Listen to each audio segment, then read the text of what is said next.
itu lebih lembut dan sabar. Kenapa? Karena latar belakang ekonominya beda. Nah, Hashim kakek buyut Rasulullah yang latar belakangnya itu pedagang Mekah, ketika berada di Madinah kemudian menautkan hatinya kepada seorang perempuan. Cinta Hashim milik seorang perempuan dari kota Madinah. Kenapa? Karena laki-laki sehebat apapun mereka tetap menginginkan hati perempuan yang penuh kesabaran dan kelembutan. Bu Mokno. Ini sejarah ini juga terulang nanti pada diri ayah Rasulullah, Abdullah. Abdullah itu orang Makkah, tapi ibunda Rasulullah Aminah binti Wahab orang Madinah. Orang Madinah itu sabar, telaten, lembut. Bapak, panjenengan lebih seneng istri yang telaten lembut atau yang cerewet nyocot?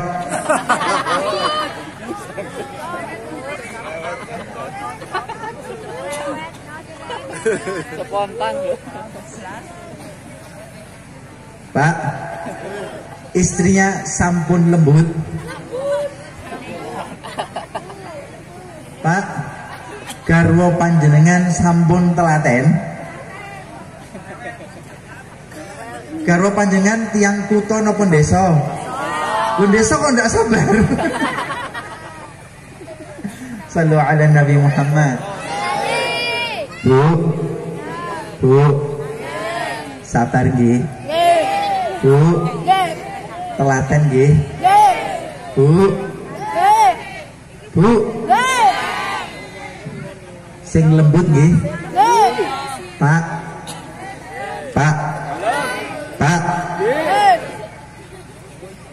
Habib kasih tahu ya, Pak. Ini para cowok juga kudu ngerti. Semua perempuan itu suka keindahan dan kemewahan. Pak, Bu, cowok-cowok dengerin. Perempuan itu suka dengan kemewahan, suka dengan keindahan, suka dengan perhiasan. Hai pemuda, hai para pemuda jomblo. Pemuda.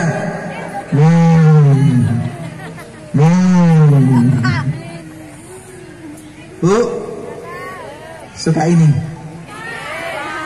Bu, suka ini. Itu watak karakter perempuan dan itu wajar. Bapak pahami Pak ya? Dipahami.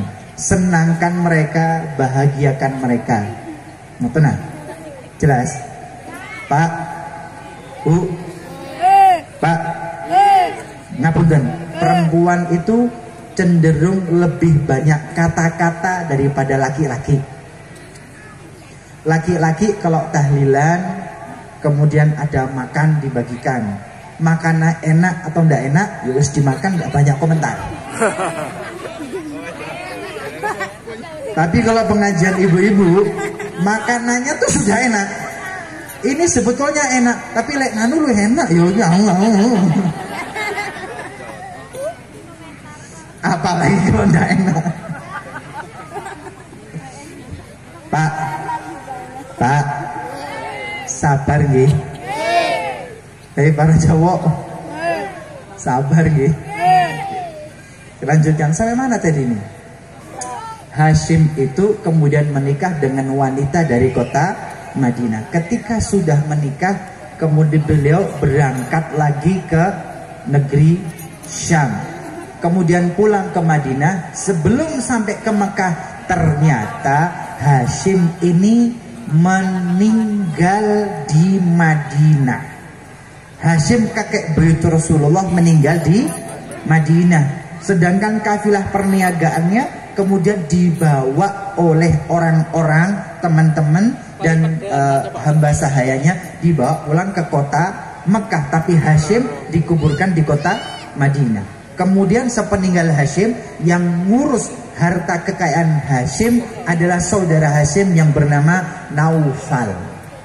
Selang beberapa waktu kemudian ada berita Hashim yang meninggal di Madinah itu ternyata punya anak, dan anak itu berada di kota Madinah. Maka Naufal saudara Hashim ini kemudian dari Mekah pergi ke kota Madinah nyari keponakannya, anaknya Hashim.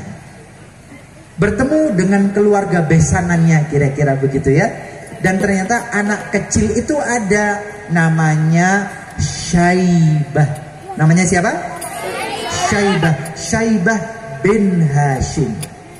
Sang paman Naufal berkata kepada keluarganya, ini tak bawa ke Mekah. Keluarganya keberatan, lu jangan, ibundanya di sini semenjak kecil sama saudara-saudara, pak lek, bule, bude, kakek, nenek dari pihak ibu di Madinah. Naufal berkata, loh enggak apa-apa, biarkan Syaibah ikut saya ke Mekah. Loh di Mekah juga saudaranya, juga pak D-nya, juga bulenya, dan harta warisannya ada di Mekah. Pak, Bu, zaman jahiliyah dulu pra-Islam, orang dulu itu amanah. Ketika ada warisan milik saudaranya, ternyata anak keturunannya ada masih kecil, dikasih tahu, loh ini punya harta warisan di Mekah, tidak dipangan, tidak ditilep. Jelas?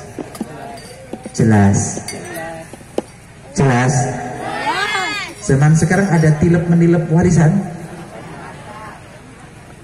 Ada yang tidak amanah dengan harta warisan? Ini yang saya sampaikan adalah leluhur Rasulullah sebelum Rasulullah lahir, agama Islam belum lahir. Tapi mereka itu tahu amanah.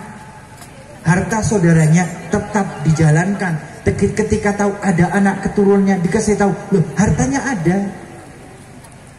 Maka kemudian Syaibah bin Hashim ini dibawa oleh, maaf, namanya Naufal, tadi namanya Muttalib. Namanya siapa? Naufal itu namanya juga Muttalib. Ada Naufal, ada Muttalib. Pergi ke Madinah, keponakannya yang namanya siapa tadi? Syaibah bin Hashim dibawa pakai kendaraan unta. Ketika dari Madinah menuju ke Makkah, masuk ke kota Makkah, orang-orang Makkah melihat, loh ini Naufal, ini Muttalib, kok kemudian membonceng, membawa anak kecil. Mereka mengira, oh anak kecil ini adalah hamba sahaya atau budak. Oh ini budaknya Muttalib, ini hamba sahayanya Muttalib. Budak atau hamba sahaya dalam bahasa Arab itu abdun. Maka oh ini adalah hamba sahayanya Muttalib. Bahasa Arabnya, oh hadza abdul Muttalib. Padahal nama aslinya Syaibah. Nama aslinya Syaibah. Tapi ketika masuk ke kota Mekah dikira hamba sahaya, maka oh hadza Abdul Muttalib.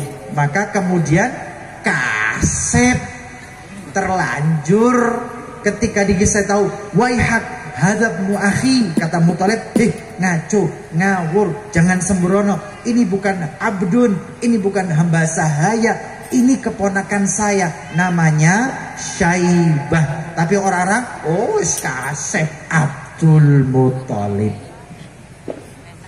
Maka lebih terkenal Abdul Muttalib daripada nama aslinya Syaibah. Nah, ketika dibawa ke kota Makkah, Hashim sudah wafat, dibawa ke kota Makkah, diasuh oleh pamannya, nanti sampai dewasa. Abdul Muttalib ini kemudian, atau nama aslinya Syaibah ini, nanti kemudian mewarisi ayahnya yaitu Hashim. Mewarisi bagaimana, Beb? Dulu Hashim itu saudagar yang kaya raya.